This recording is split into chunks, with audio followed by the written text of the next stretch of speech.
Got an extra? Alistair's voice pulls me back to the present. He steps through the fog of smoke like a ghost until he's standing right in front of me. He jerks his head toward the cigarette pack in my hand, shadows playing along the harsh lines of his face.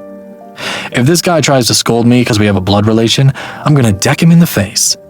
I toss him the pack, watching him catch it effortlessly. He lights one up with practiced ease, taking a drag before glancing at me through the haze. These things will kill you know, he mutters, talking through a cloud of smoke. Yeah, I breathe on an exhale. That's why I gave you one.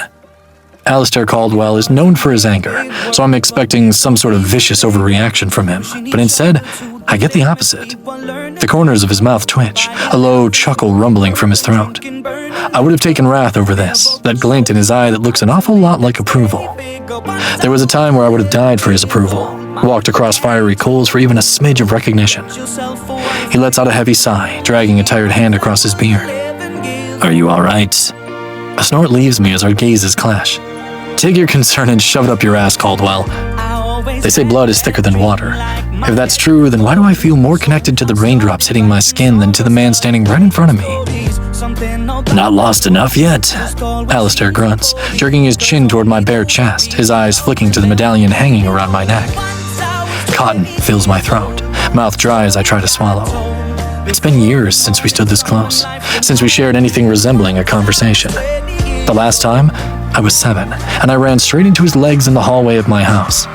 He'd just left my dad's office, back when the abuse hadn't started, and I probably looked like any other kid, wide-eyed and innocent. He'd squatted down, meeting my gaze without a word. We just kinda stared at each other, two strangers who weren't supposed to cross paths.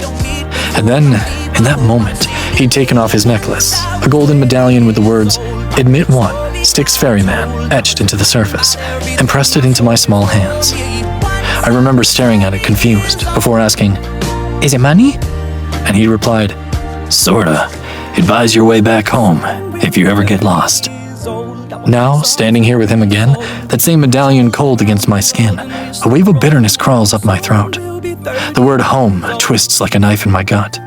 My jaw tightens, the muscles in my neck straining as I force out the words, my voice low, razor sharp. Never had a home to get lost from. So I can sing them all my songs and I can tell them stories. Most of my boys are with me, some are still out seeking glory, and some I had to leave behind. My brother, I'm still sorry.